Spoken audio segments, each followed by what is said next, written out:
नमस्कार दोस्तों, आप सबका स्वागत है इस ऑनलाइन क्लासेस में। और साथियों, आज हम पढ़ने जा रहे हैं बीएड प्रथम वर्ष को लेकर। और बीएड प्रथम वर्ष के अंतर्गत आज का जो हमारा शिक्षण विषय है वो है पाठ्यक्रम के परे भाषा को लेकर। पाठ्यक्रम के परे भाषा, जो कि हमारे बीएड प्रथम वर्ष की प्रश्न पत्र का चतुर्थ प्रश्न पत्र है। तो साथियों, हम जिस इकाई का अध्ययन कर रहे हैं वह इकाई है द्वितीय। और द्वितीय इकाई के अंतर्गत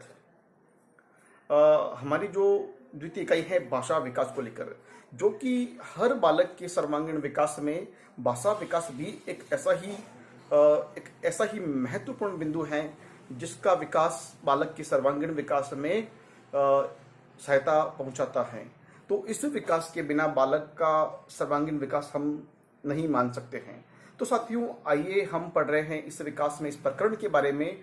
वो प्रकरण है हमारा विभिन्न अवस्थाओं में भाषा अर्जन के विकास की प्रक्रिया की विभिन्न अवस्थाओं, जैसे बाल्यावस्था, किशोर प्रारंभिक अवस्था तो शैशवावस्था कहलाती है। बाल्य अवस्था जो कि 6 से 13 वर्ष के आसपास कहलाती है और 12 वर्ष तक कहलाती है। और 13 वर्ष से जो ऊपर की जो आयु है वो 18 वर्ष तक किशोरावस्था कहलाती है। और किशोरावस्था की जो उपरांत की जो आयु है वो युवावस्था कहलाती है।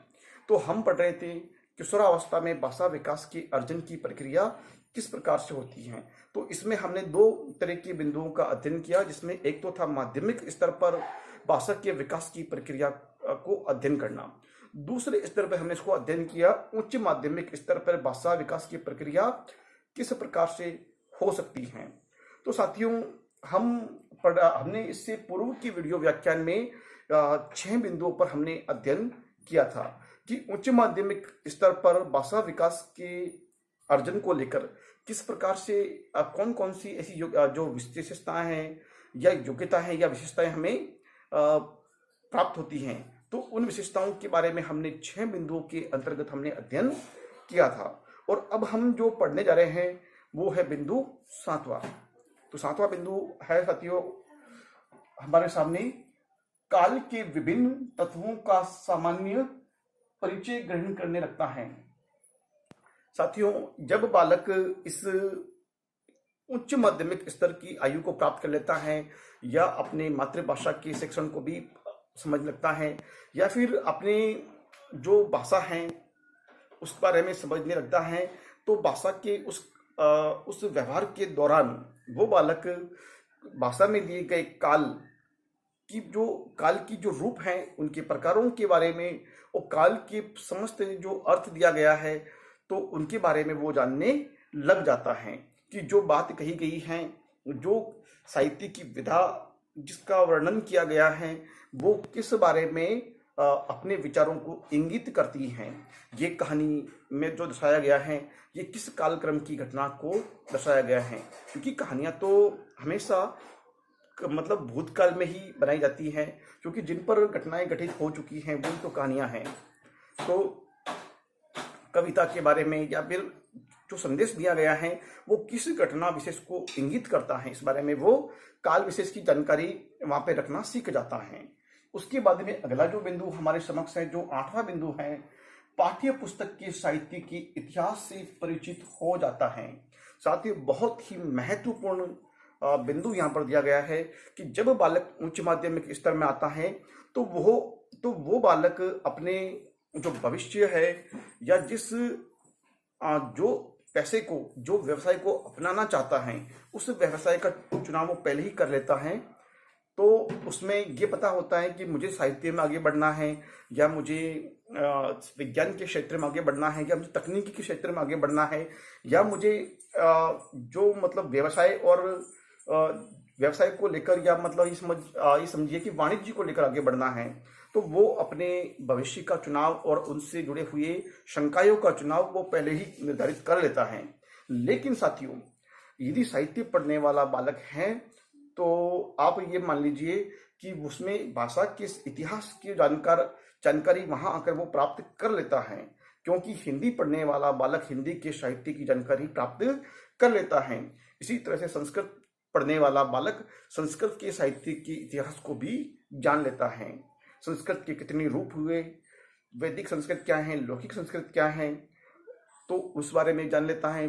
उससे जुड़े हुए व्याकरणिक ग्रंथ कौन से हैं, उसकी ऋचाएँ कौन कौन सी है, वेद पुराण महाभारत और विभिन्न प्रकार के जो महाकाव्य लिखे गए वो किस प्रकार से लिखे गए। तो कहने का मतलब है वहाँ पर आकर वो उस भाषा के इतिहास को जानने लग जाता है और जानता भी है।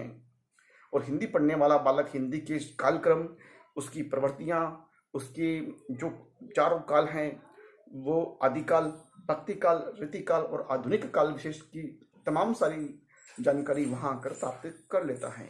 तो साथियों, अगला जो बिंदु हमारे समक्ष है वो बिंदु है मातृभाषा व उसके माध्यम से अन्य विषयों की शिक्षा प्राप्त करने के लिए तैयार हो जाता है। साथियों, ये भी एक बहुत ही महत्वपूर्ण बिंदु हमारे समक्ष है। वो इस प्रकार से है साथियों कि जब बालक मातृभाषा सीखता है, तो मातृभाषा सीखने में साथियों उसको विद्यालय स्तर पर विशेष मेहनत करने की या विशेष परिश्रम करने की आवश्यकता नहीं पड़ती है। और न ही शिक्षक एवं विद्यालय की जो विद्यालय में स्तर पर उसे ज़्यादा मतलब मेहनत करने की या परिश्रम की आवश्यकता पड़ती है, क्योंकि बालक मातृभाषा को अपने परिवार, अपने आस पड़ोस के वातावरण और अपने परिवेश से सीख के आता है। तो मातृभाषा में वो मातृभाषा उसे परिवार से सीखा हुआ है, तो उसे ज़्यादा मेहनत करने की आवश्यकता उसे नहीं पड़ती है। तो मातृभाषा का जब जिन राज्यों में हिंदी मातृभाषा के रूप में बोली और समझी जाती है, तो साथियों उन राज्यों में जब हिंदी के रूप में बालक अपने विषय के रूप में चुनता है, हिंदी पढ़ता है, तो ऐसी स्थिति में साथियों बालक को उस हिंदी के जो ज्ञान के माध्यम से वो अन्य विषयों का ज्ञान भी प्राप्त कर सकता है। उस हिंदी माध्यम की पुस्तकों के माध्यम से तकनीकी के बारे में, जो सूचना प्रौद्योगिकी के बारे में, या फिर व्यवसाय और वाणिज्य संकाय से जुड़ी हुई पुस्तकों के बारे में अपने ज्ञान को प्राप्त कर सकता है, अपने ज्ञान को विकसित कर सकता है, क्योंकि मातृभाषा से जुड़े हुए अन्य विषयों का भी ज्ञान वह प्राप्त कर सकता है। क्योंकि उस जो संकाय हैं या जो भी मतलब पुस्तकें हैं, उनको मातृभाषा में यदि उनका माध्यम हो और मातृभाषा में उनको छपकर मुद्रित कराया जाए, मुद्रण कराया जाए, तो बालक को पढ़ने में आसानी रहेगी। तो साथियों, अगला बिंदु हमारे जो 10वें नंबर पे हैं, उस बिंदु के बारे में हम यहाँ पढ़ने जा रहे हैं। वो बिंदु है उसमें साहित्य के अनुशीलन से चिंतन की योग्यता का विकास होता है। साथियों, इसमें ये बात है कि जब वो साहित्य के अनुशीलन, साहित्य के मतलब किस शिष्टाचार पर चलने लगता है, उसका अनुसरण करने लग जाता है, उसको आत्मसात करने लग जाता है, साहित्य को में रुचि उसकी जागृत होती है, साहित्य के उस अथाह महासागर में जब वो गोते लगाने के लिए तैयार रहता है बालक, तो मान लीजिए इस साहित्य के उस प्रभाव के कारण उसमें चिंतन, एक दार्शनिक जैसी बुद्धि का विकास होता है, उसमें किसी भी विषय को लेकर संश्लेषण और विश्लेषण जैसी शक्तियों का विकास होता है। वो हर विषय के बारे में गहनता से अध्ययन कर सकता है। साथ ही साथ में बालक एक विचारक या दार्शनिक के रूप में भी सोचने लगता है। अगला और अंतिम बिंदु है साथियों यहाँ पर, वो है पाठ्य पुस्तकों के अतिरिक्त पाठ्येतर साहित्य पढ़कर स्वयं ज्ञान का अर्जन एवं मनोरंजन में समर्थ बन जाता है। साथियों, इस उच्च माध्यमिक स्तर पर जब बालक साहित्य की ओर उन्मुख होता है, तो ऐसी स्थिति में वो अपने पाठ्यक्रम से संबंधित या विषय वस्तु से संबंधित तो पुस्तकों को पढ़ता ही है, लेकिन उसको लगता है कि मेरे पाठ्यक्रम से संबंधित कुछ पुस्तकें नहीं हैं, लेकिन फिर भी वो मेरे उस संकाय विशेष से, उस विषय से जुड़ी हुई हैं, तो उनको वो मनोरंजन की दृष्टि से या ज्ञान प्राप्ति की दृष्टि से वो पढ़ सकता है। यदि हम जैसे हिंदी साहित्य का जो बालक है, हिंदी साहित्य के इतिहास को जानने के लिए अपने पाठ्य पुस्तक में दिए गए उन बिंदुओं को पढ़ता है, लेकिन उसे विशेष ज्ञान चाहिए, तो वो आचार्य रामचंद्र शुक्ल, डॉक्टर नगेंद्र के इतिहास को विशेष जानकारी के रूप में पढ़ सकता है। ठीक उसी प्रकार से बालक जब मतलब हिंदी पढ़ता है, गद्य साहित्य पढ़ता है, तो उसे कहानी विधा के दौरान उसे प्रेमचंद के जो मानसरोवर हैं, जो कि 8 खंडों में है, उसको पढ़ता है तो उसमें उसको पढ़ने में रुचि जागृत होती है और साथ ही साथ में उसे ज्ञान में भी वृद्धि होती है। तो साथियों, बालक में उच्च माध्यमिक स्तर पे जो होने वाली जो विशेषताएं हैं, योग्यताएं हैं, उनके बारे में हमने इस प्रकरण के माध्यम से अध्ययन किया। तो साथियों, मैं उम्मीद करता हूं कि आपको ये समझ में आया होगा। और तो आज के वीडियो व्याख्यान में इतना ही। हम फिर मिलेंगे अगले वीडियो व्याख्यान में। तब तक के लिए बहुत बहुत धन्यवाद।